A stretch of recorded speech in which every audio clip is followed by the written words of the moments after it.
This is Madhumitha. I'm a postgraduate student at Bournemouth University, and today we're going to be talking about some of the culture shocks that I faced as a student coming from India to the UK for the very first time. So the first one has to be the walking.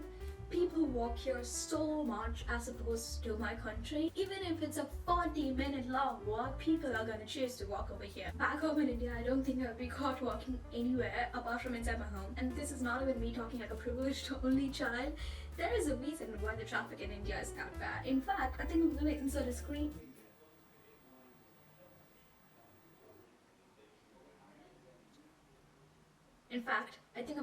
Screenshot of my step count 1 week before I landed in Bournemouth and 1 week after I landed in Bournemouth. It is honestly so embarrassing. I don't even want to think about it. At least now, after like 4 months living in Bournemouth, I think I'm pretty comfortable to walk around. But yeah, that was like one of the biggest shocks that I faced after I came here. Uni culture is really different back home in India as compared to here. I would say I would rather prefer the culture that England has to offer when it comes to universities. For example, back home, we were supposed to call all our professors and lecturers as sir and madam. Whereas over here, you would most probably refer to them by their first or their last name. And I feel that in itself sort of like makes it a more comfortable environment, because immediately you're sort of like breaking down the hierarchy and sort of putting everybody in an equal ground, which I really appreciate. I feel it's got something to do with the subconsciousness, because I have never approached lecturers for doubts or just to have like discussions about my course more than I have done over here in Bournemouth. Yeah, as an international student, I really appreciate how welcoming all the lecturers are. Even the students, even all the support staff, they're all really welcoming and always open to help you out. I truly appreciate that. The next one that I'm about to talk about really messed up my brain because nobody ever warned me for that. It's the daylight savings. What was that like? So basically, for those of you, my fellow international students who don't know what daylight saving is, basically the UK during the winter goes back by 1 hour, so you can have more daylight, or at least you can trick your brain into thinking there's at least a lot more daylight than there actually is. Because the winters here are terribly short. It gets dark by 4. The worst I've seen was one day it got dark by 3:30. If there was no daylight saving, it would look like it got dark at 2:30. I hope you get what I mean.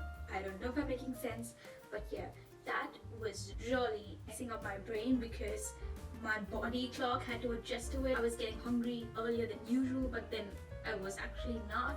See, it's really confusing even to explain. So imagine being an international student experiencing this for the very first time. The next one is something that I'm really grateful for. It's something that's available at uni. It's something that's available at any supermarket, in fact. It's the ready meals. So basically, it is a meal deal where you can get a sandwich or a wrap, a packet of chips, and your choice of drink, all for £3.30p, which is such a lifesaver, especially for those days when you've had a long day at uni. You don't want to go back to your accommodation and go through the entire process of cooking. You just want to eat something nice, but you don't want to order out because that costs a lot of money.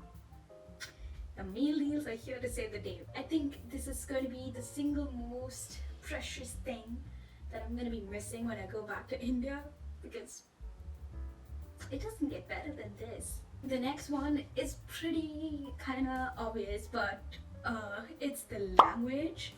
Obviously, you're an international student, you're not going to be familiar with all the slangs or like phrases that are deeply rooted in England and its culture. But there are like some everyday words that are different from the words that we use in India. In India, I think we follow more of the American English, whereas here, obviously, they follow the British English. For example, if I'm outside, I really like this girl's outfit and I go, I love your pants. People are gonna give me the dirty looks because pants are not what pants mean back at home. Pants mean your undergarments. The right way to say what I wanted to say would be, I like your trousers. But this is not an easy thing to adapt to because all my 21 years of life I've been saying pants, and suddenly I need to switch it to trousers. It took me a very long time. Even now I make that mistake. Nobody's really gonna make fun of you for saying pants, but it's just a little bit embarrassing. So yeah, those were some of the culture shocks that I faced as an international student moving to England. Let me know if you guys could relate to any one of these cultural shocks, or if you have an experience that you would like to share that you faced as an international student living in England. Pop them down in the comments and I would love to read them. Thank you so much for your time. I will see you guys next time.